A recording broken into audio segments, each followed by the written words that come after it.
السلام علیکم ورحمت الله وبرکاته. د قربانی اړوند نو درېمه مسله همدغه ده چې کوم شی په حاجت اصلیه وو یا د زندگی په ضرورت کې داخل دی او کوم شی نه دی داخل.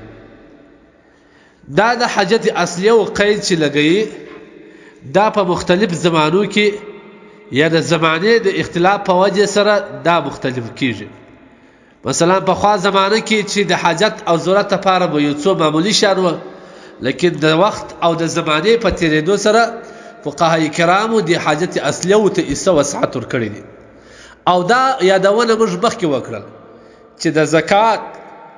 او د اضحیه یعنی قربانی د نصاب فرق داري چې په زکات کې خو یو د ضرورت څخه زیات شی هغه د زکات په نصاب کې نه راکړي، بلکې زکات یواز پر هغه مال باندې لازم دي چې هغه کې د تجارت نیت وي،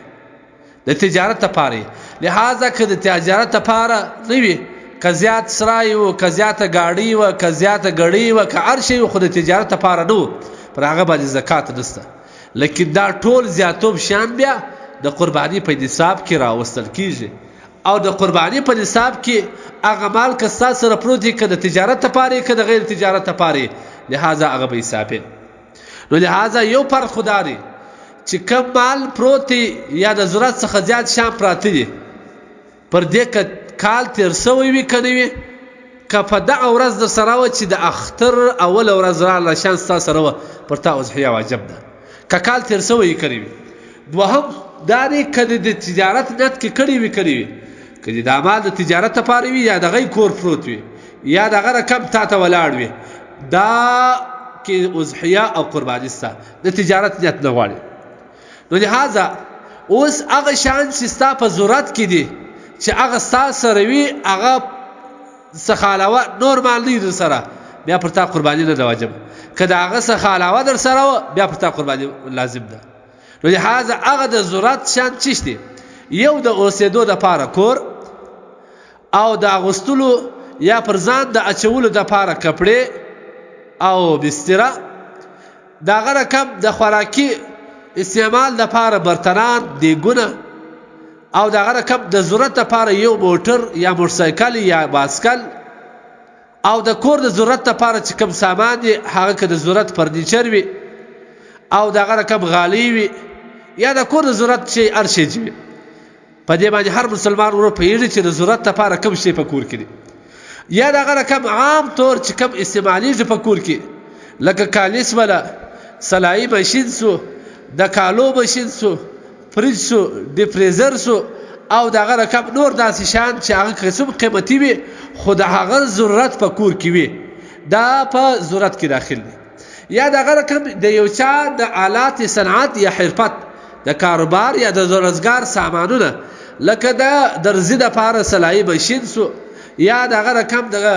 نجار دپاره آراس و، یا د ارې ماشین سو، د قصاب دپاره چاړه سوله، یا د مزدور دپاره د مزدوري سامان بیلچه کولک دا شان سو، یا د صنعت دپاره د کارخانې دپاره د کارخانې ماشینري سوه چې هر څومره قیمتي، که د دې څخه علاوه ته نور شی نه لرې، نه مال لرې، یوازې د کارخانې ماشین درته پروت وي، په تا باندې نشته. یا د دکانداري کې د دکان دپاره د خراد ماشینان سول، یا د جوړېدو دپاره نور ماشینان سول، که هر څومره قیمت وي، خو د هغه څخه علاوه د دې یوازې د بشپړ څخه علاوه نور شی ته نه لرې، نه پیسې لرې، نه سره زر، نه سپین زر لرې، نه زیاتوب شی لرې، نو بیا پر تا نشته. یعنی دغه د کارخانې ماشینان دا چې کوم دی هغه په نصاب کې نه راځي. یا چې کوم دکان ته که څومره هر څومره قیمتي، خو تا دکان کې ستا دکانداري ده، یا کوم موټر یا ګاډي ته په کرایه چلی، مثلا کوچنی فیلډر دی، یا د هغه رقم لو ګاډي ده، یا د هغه رقم دغه نن سبا ټیلر دی،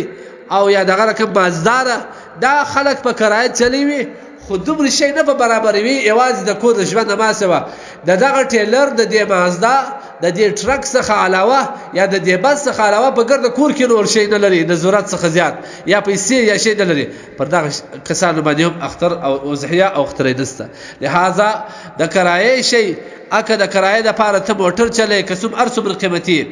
مثلا ستا وي خو ته پر کرایه باندې چلی، او دغه رقم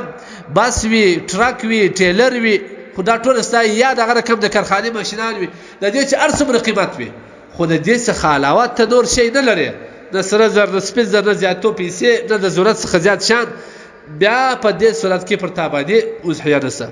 البته د دې څخه علاوه دا نور شان چې کوم دی هغه د ضرورت څخه وتلي دي. مثلا په کور کې زیاتوب ماشینان پراته دي یا خراب سوي شیان پراته دي، لکه عام طور زموږ ستاسو کورونه کې خراب سوي شیان وي، خراب سوي ماشینان وي، یا هغه کالي چې ګرده کال کې زنانه اغوندي نه ضرورت نه ورته لري، یا هغه بسترې چې په کور کې زیات پرچې چې په ټول کال کې د میلمه پر راتګ باندې هم دې ته ضرورت نه پیښیږي، د خوشحالۍ او د شادۍ په وخت کې هم ضرورت نه ورته پیښیږي. واورئ که د خوشحالۍ یا د شادۍ په وخت کې ضرورت پیښېدي هغه هم په نصاب کې داخل دي، هغه هم په نصاب کې داخل دي. که د خوشحالۍ او د شادۍ په وخت کې ضرورت نه ورته پیښېدي هغه بیا په نصاب کې داخل نه دي. لہذا دا ټول شان هغه که د کپړې وي در حد زیات په کال کې ضرورت نه ورته پیښیږي، او که فرنیچر دومره زیات وي چې هغه ته ضرورت نه پیښیږي، دا ټول د حاجت څخه وتلي شان دي. دې مالیت ته به حساب کېږي، که دا حساب دومره ورسېدي چې دغه دې مالیت او یو نغدي پیسې ټول سره جمع کړي د سپین زر نصاب ته رسېدل، پر هغه باندې اضحیه او اختره لازم دي.